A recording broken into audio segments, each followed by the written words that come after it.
Okay, guys, so now we're going to talk about regulating the cell cycle and how the cells regulate their division. When looking at multicellular organisms, we can see that cell growth and cell division are controlled carefully.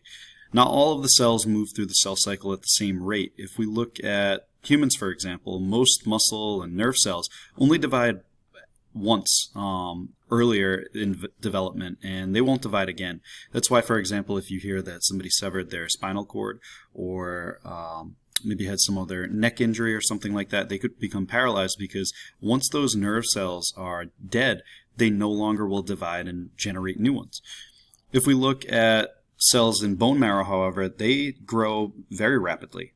Other cells, such as skin cells and digestive tract cells, they grow and divide rapidly as well. So certain parts of the body divide quite a bit, while others only divide very rarely. When looking at your skin, your digestive tract, and cells and bone marrow cells, and by the way, guys, bone marrow cells in particular, the reproduction that's happening there is producing red blood cells for your blood, and red blood cells only last for just a couple of months. And what happens is those can actually complete their cell cycles in just a few short hours.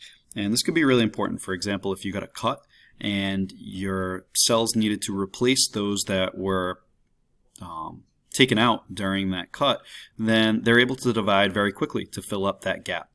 And cells know that they need to start dividing and sometimes know to stop dividing through proteins called cyclins. And cyclins can kind of control that whole process and control how much the cells are going to divide. So when looking at these proteins that control cell division, some proteins are referred to as internal regulators, and that's because what they do is they respond to events that happen inside of the cell.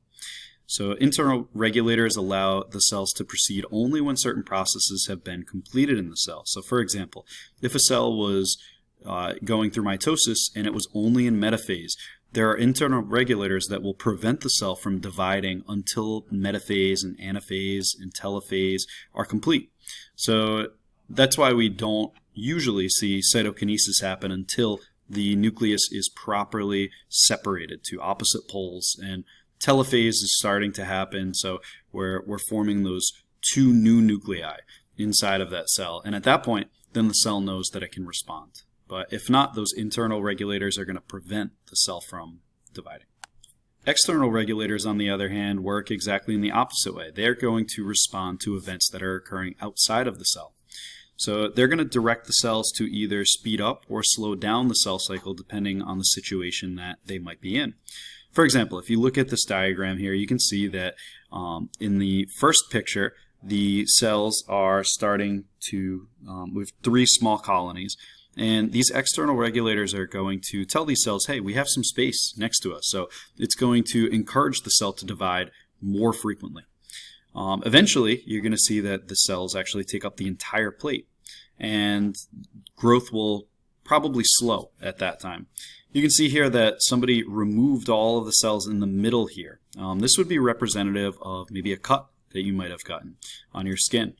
And if we look here, look at what happened. We can see that new cells are starting to divide now on either side of where that section was removed. And because of that, it's going to basically fill up that gap. And that's actually what happens with our cuts. Anytime we get a cut, our cells, basically those external regulators, are going to tell the skin cells to quickly divide to patch up that cut as quickly as possible. And you'll get a scab, and then over time, that skin will continue to divide and continue to heal underneath that scab, eventually replacing those old skin cells. So this is especially important during embryonic development and wound healing as well, which we just mentioned. So we talked about in class the last couple of days that these external regulators prevent excessive cell growth. And we talked about how organs, for example, are exactly the same shape in every single person. And for example, a heart has to be a specific shape in order to function properly, and your stomach has to be a specific shape in order to function properly. And if we look at anybody's heart or stomach, they all, for the most part, are going to be the same. Well, that's because these external regulators are telling them when to divide and when not to divide so that they're that perfect shape. Well, sometimes those external regulators fail to prevent the cell from dividing anymore. And because of that, this is when we see a tumor form. And basically, this is cancer. Cancer is a disorder in which the body's own cells lose their ability to control their growth. They're dividing uncontrollably. And this is one of the reasons why cancer is so difficult to treat, is because it's your own cells. We're trying to get rid of just a portion of your own cells while keeping the other cells around it healthy and alive. By looking at this diagram here, you can see the normal healthy cells are uniform in shape. And you can see the blue cells, which are representing the tumor here. You can tell that their shape isn't uniform. It doesn't look the same as those other cells. It looks very obscure and odd. They're misshapen, and these cells are going to continue to divide uncontrollably. Because these cancer cells don't respond to the signals that regulate growth, again, they continue to divide uncontrollably and form masses called tumors. These tumors, basically the whole reason why cancer can be so dangerous for your body is not because the tumors necessarily are lethal for your body, but what happens is as the tumors grow larger and larger, they basically get in the way of the other organs from doing their job properly. You can imagine if you had a tumor that blocked your intestines maybe, or maybe it prevented your heart from beating properly and uniformly. Same with your lungs. Maybe it's preventing you from getting oxygen into your bloodstream properly. So all of these can cause issues, and tumors can damage the surrounding tissues as well. When looking at cancer and trying to mitigate the effects of it, one of the most important things is finding it early. And that's because finding it early, these tumors are going to divide in one place. But once one of these cells, or a couple of the cells, reach the bloodstream, they're able to travel somewhere else in the body. And anytime you hear someone talk about, oh, the cancer spread, that's what they're referring to, is that these cells made it to the circulatory system and got somewhere else in the body. So maybe your tumor is in your leg, but unfortunately once it reaches the blood vessels and it gets into the bloodstream, it could end up in your lungs, your brain, your other areas as well that could cause damage. There are some causes of cancer as well. In fact, there are many causes of cancer that we know of, but here are a few of the major ones. And basically, there are so many things out there that could potentially cause cancer that we've found, but the most important thing is moderating how much you're exposed to these things. So it's important to remember that stuff. Cancer can be caused by things such as smoking tobacco, something that you probably learned at a very young age. Inside of not only tobacco, but especially cigarettes, there are many chemicals as well that are in cigarettes that are very harmful for your body and could cause cancer.